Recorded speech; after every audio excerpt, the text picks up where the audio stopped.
வணக்கம். சற்று முன் கிடைக்கப்பெற்ற ஒரு மிக மிக முக்கியமான செய்தி ஒன்று வெளியாகியுள்ளது.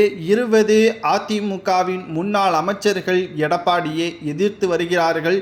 செம்மலை மற்றும் தங்கமணி, வேலுமணி, KP முனுசாமி உட்பட ஒட்டுமொத்தமாக 20 முன்னாள் அமைச்சர்கள் எடப்பாடி பழனிசாமி அவர்களை எதிர்த்து கிளர்ச்சியில் ஈடுபட்டு வருகிறார்கள்.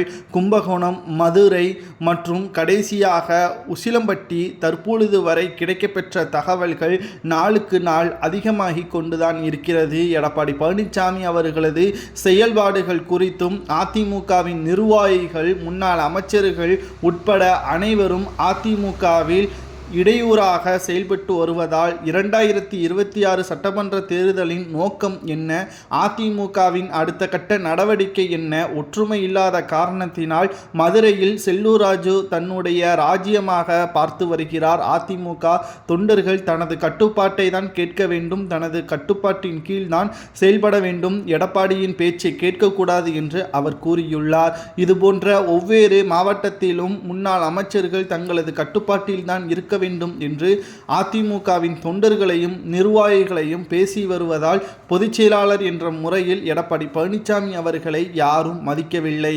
இதனால் தற்பொழுது வரை 20 முன்னாள் அமைச்சர்கள் எடப்பாடி பழனிசாமியை எதிர்த்து செயல்படுவதால் அவர்கள் அதிமுகவிலிருந்து விலகுவதற்கு வாய்ப்புகள் இருப்பதாகவும் அல்லது எடப்பாடி பழனிசாமியை கட்சியிலிருந்து நீக்குவதற்கான ஏற்பாடுகளை செய்து வருவதாகவும் அரசியல் வட்டாரத்தில் தகவல்களும் வெளியாகி கொண்டிருக்கிறது. மேலும் எடப்பாடி பழனிசாமி அவர்களை பொறுத்தளவிற்கு அதிமுக 2026 சட்டமன்ற தேர்தலில் எப்படியாவது வெற்றியடைய வேண்டும் என்ற இலக்கோடு பயணித்துக் கொண்டிருக்கக்கூடிய சூழலில் உட்கட்சி மோதலின் காரணமாக இது மிகப்பெரிய ஒரு வாய்ப்பாக திமுகவிற்கு அமைந்துள்ளது. இதை வைத்து அரசியல் செய்து வருகிறார்கள். மேலும் மறைந்த முதல்வர் ஜெயலலிதா அவர்களுக்கு பிறகு அதிமுக தொடர்ச்சி 10 தேர்தல்களில் தோல்வி அடைந்தது மட்டுமல்ல, ஒரு நிலையான வெற்றியை இதுவரை பெறுவதற்கு திண்டாடி கொண்டு இருக்கிறது என்றே கூறலாம். மேலும் முன்னாள் அமைச்சரான தங்கமணி, வேலுமணி, செம்மலை மற்றும் KP முனுசாமி, RP உதயகுமார் இவர்கள் முதுகுக்கு பின்னால் தற்பொழுது எடப்பாடியை குத்தி வருவதும் நன்றாகவே தெரிந்துவிட்டது. மேலும் அதிமுக ஆலோசனை கள கூட்டத்தில் எதற்காக செய்தியாளர்கள் உள்ளே அனுமதிக்க வேண்டும், அங்கு நடக்கக்கூடிய விவாதங்கள் செய்திகள் மூலமாக ஒட்டுமொத்த தமிழகத்திற்கும் பரவுவதால் இது அமைச்சர்களது தூண்டுதலின் பெயரில்தான், முன்னாள் அமைச்சர்களது தூண்டுதல் பெயரில்தான் நடந்து வருவதாக செய்திகளும் தற்பொழுது வெளியாகி கொண்டிருக்கிறது.